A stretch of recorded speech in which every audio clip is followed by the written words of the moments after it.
Les Fugueurs. Notre troupe file des cambrioleurs en série en piston laser, tandis que Brooklyn se remémore son dernier râteau passé par Ellipse. Oh, elles sont ravissantes. Brooklyn. Ok, je l'ai déjà utilisé, mais cette chanson te va comme un gant, mon vieux. Les femmes des copains, on se les taperait bien, juste par jeu. À cause de ça, il est distrait et rate sa poursuite. Je n'ai été distrait que quelques secondes. Dis-toi bien qu'il ne s'agit pas d'un jeu, Brooklyn. Ne me fais pas la morale, Goliath, je ne suis pas un gamin. Je le veux bien, Brooklyn, mais tu te comportes comme un gamin. Oula, monsieur Parfait! Comme si ça t'était jamais arrivé de te planter avant. Donc, Brooklyn a du mal avec Goliath. Là aussi, c'est très réminiscent. C'est l'épisode recyclage des arcs de Brooklyn tout en un. Oui, il cumule le somme récemment, et il s'en rajoute une couche en sauvant un ado errant qui n'est pas reconnaissant tout de suite. Ne me touchez pas! Attends! How could this happen to me? Le gamin en question est fugueur avec sa sœur et une nouvelle connaissance habituée qui trempe dans des affaires louches. T'as donné le paquet à Radar? Non, il dit qu'il est surveillé. C'est pas trop ce qu'on a vu. Et Brooklyn, pris de peine pour eux, ouais, quelqu'un qui se tape plus la misère que moi, décide de les protéger d'un gang de connards lambda qui est passé par là. Eh, mais t'es déjà venu à mon secours tout à l'heure. Oui. C'est génial, il parle. Il sait aussi s'habiller tout seul. Qui c'est qui est intelligent? Qui c'est qui est intelligent? Papa nous criait tout le temps dessus parce que rien ne marchait. Et maman n'était jamais là. Mais la fugue n'est pas une solution, les enfants. Composez plutôt le numéro vert d'aide à l'enfance. Un conseiller vous écoutera et vous aidera. Brooklyn, de façon un peu forcée, s'identifie à leur situation et veut devenir leur ami protecteur en restant avec eux. Mais leur chef de gang a eu vent de son passage. Ces gorilles volants valent du pognon. Il y a des collectionneurs qui en offrent $1 million pièce. C'est tout. Ça intéresse pas les milliardaires apparemment. Le frisé semble tenté par l'offre et peu après, en pleine recherche, Elisa remarque leur présence. Ce gamin-là, je le reconnais. Ben ça tombe bien. Elle le suit jusqu'à une des planques du méchant gangster du moment. Oui, on en a plus rien à foutre des cambrioleurs en série du début. À moins que ce soit comme par hasard les mêmes une seconde. Ah ben oui, c'est eux. Comme le monde est petit. Bon, elle se fait vite repérer et tout le monde se casse. Elle est pas à son meilleur niveau tout de suite.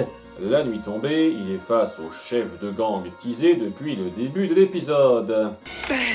Que donneriez-vous pour la voir? Pas grand-chose, disons.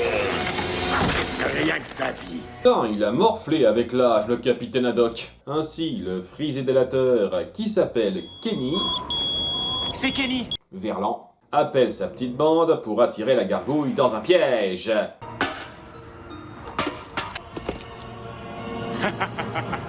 Kenny n'a pas pu se libérer ce soir. On aurait pu directement lui tirer dessus, mais on préférait faire notre entrée en se la pétant. Brooklyn prend le dessus au début, mais a oublié qu'ils étaient trois.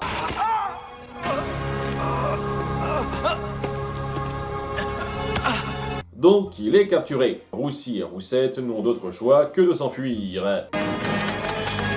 J'en étais sûre. C'est vraiment une petite ville en fait. Ils sont approchés et les informent des faits avant de décider de les amener à la planque principale de méchant gangster numéro 4. Ils devraient fonder un club. Goliath déteste toujours autant les portes. Délivrez-le. Un pas de plus. Et votre jeune ami est fichu. Comment? T'as aucune arme de sortie, tu veux l'étouffer avec les chaînes? Il se défait facilement de son emprise. Il avait limite pas besoin que ses potes viennent le sauver. Et c'est le combat général, où heureusement il y a tous ces cartons pour se cacher.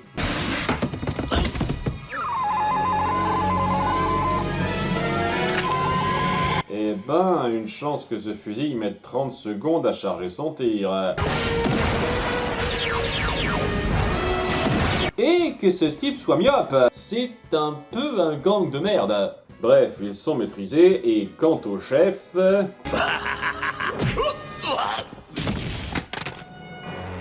Dernière once d'irrespect qu'on pouvait lui donner. Reste Kenny, qui va bien se faire. Kenny. Vous allez devoir me relâcher. Pas de remise en liberté cette fois-ci. Tu viens d'avoir 18 ans, non? Ah mon Dieu, ils ont bouclé Kenny! Je fais ce que je peux. Brooklyn convainc Roussy et Roussette de renouer avec leurs parents, concluant ce profond parallèle qu'on a créé entre eux.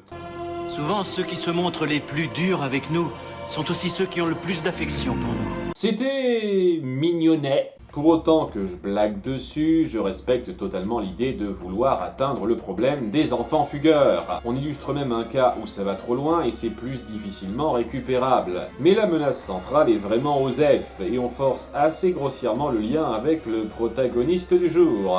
Dommage qu'il y ait tant d'enfants qui ne se rendent pas compte de l'importance qu'ils ont pour leur famille. Même s'ils vous frappent ou vous violent, sachez qu'au fond d'eux, ils vous aiment forcément. Surtout au fond de...